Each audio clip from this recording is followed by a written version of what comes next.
कांग्रेस को भी वोट मत देना, बहुत चालू पार्टी है कांग्रेस। वो मध्य प्रदेश में अपनी बात बोल रहे हैं जाकर। मैं तो पहले भी कहा था कि मध्य प्रदेश में उनका कोई आधार नहीं है, उनको नहीं लड़ना चाहिए। आज उनके प्रत्याशी भाग रहे हैं। एक कमजोर नींव पे बनी ये गठबंधन की इमारत, इसका कहीं कोई भविष्य नहीं है। मध्य प्रदेश की सीट बंटवारे से शुरू हुआ सपा और कांग्रेस का कलेश अब सियासी गलियारों के साथ साथ चुनावी मंचों से भी सुनाई देने लगा है। कांग्रेस से नाराज अखिलेश यादव ने इस बार तो चालू और धोखेबाज तक कह दिया।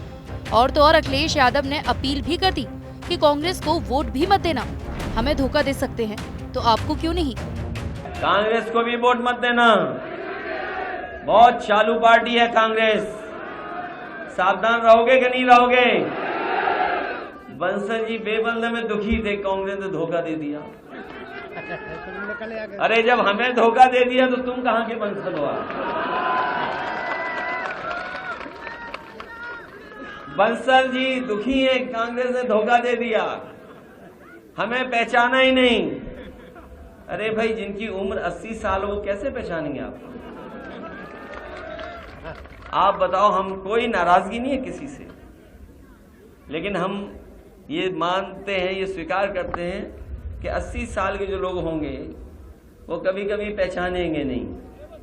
ये गलती हमारी है कि 80 साल के लोगों पे हम लोग भरोसा कर लिए कि वो हमें पहचान रहे होंगे। एमपी के टीकमगढ़ में जतारा सीट पर अपने प्रत्याशी के समर्थन में जनसभा को संबोधित करते हुए अखिलेश यादव ने कांग्रेस पर जमकर हमला बोला। वहीं कांग्रेस की जातिगत जनगणना वाली मांग को भी वोट का लालच बताते हुए कहा कि पिछली बार हमने सरकार बनवाने में मदद की थी। इनकी बातों में मत आना, बीजेपी और कांग्रेस की बातों में। कांग्रेस भी जाति जनगणना कहने लगी है। ये इसलिए कहने लगी क्योंकि उनका जो वोट था, खुद का जो वोट था, वो सब बीजेपी में चला गया। उन्हें वोट लेने के लिए जाति गणना करा रहे हैं। तीखे तेवर और तंज के इस रंज में कमलनाथ की उम्र पर भी चुटकी लेते दिखे अखिलेश यादव।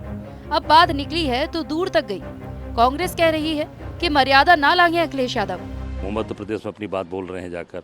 मैं तो पहले भी कहा था कि मध्य प्रदेश में उनका कोई आधार नहीं है, उनको नहीं लड़ना चाहिए। आज उनके प्रत्याशी भाग रहे हैं।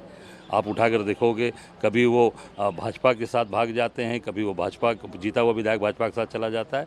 तो निश्चित तौर से मैं समझता हूं कि उनके जो वहां पर जो आधार नहीं है, उनको वहां पर पूरी तरीके से कांग्रेस पार्टी का सहयोग और साथ देना चाहिए। विपक्षी एकता की बुनियाद में दरारें पड़ी तो बीजेपी को भी मौका मिल गया। बीजेपी कह रही है कि आगे आगे देखिए होता है क्या। देखिए, जो विपक्षी गठबंधन है, इस गठबंधन में पहले दिन से ही दरार आनी शुरू हो गई और गठबंधन में आपस में कोई तालमेल नहीं है और ये चीजें आना स्वाभाविक हैं। एक कमजोर नींव पे बनी ये गठबंधन की इमारत, इसका कहीं कोई भविष्य नहीं है और शुरुआत में ही इस इमारत में दरार आने का साफ मतलब है कि चुनाव आते आते ये इमारत पूरी तरीके से ध्वस्त हो जाएगी। बहरहाल 2024 के लिए बनाए गए इंडिया गठबंधन में तो 5 राज्यों के चुनाव में ही तनाव पैदा हो गया।